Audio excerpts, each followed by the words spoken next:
Teka muna mga kapatid, magnilay muna tayo.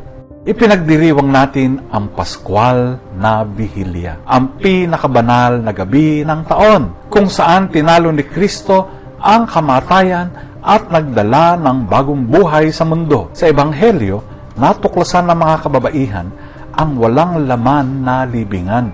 Patunay na muling nabuhay si Jesus.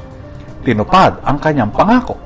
Isipin po natin ang puno ng bayabas. Ang mga bunga nito ay tumutubo ng magkakasama, ngunit hinog sila sa iba't ibang panahon. Ang isa ay nahihinog, habang ang isa naman ay naghihintay sa kanyang tamang panahon. Ito ay isang paalala na ang tagumpay ng iba ay hindi nangangahulugan ng ating kabiguan.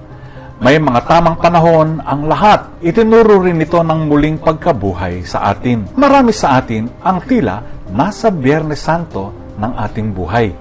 Naghihirap, nag-aantay o dumaranas ang pagsubok. Ang iba naman ay nasa linggo ng pagkabuhay na. Tinatanggap ang kanilang mga pagpapala. Ngunit, walang bungang hindi mahihinog at walang pagdurusang panghabang buhay. Tandaan niyo po yan. Ang Diyos ay may nakalaang muling pagkabuhay para sa atin sa kanyang tamang panahon. Ikaw ba ay nasa yugto ng paghihintay? Matagal mo na bang ipinagdarasal ang isang bagay na hindi pa dumarating? Huwag mawalan ng pag-asa, kapatid.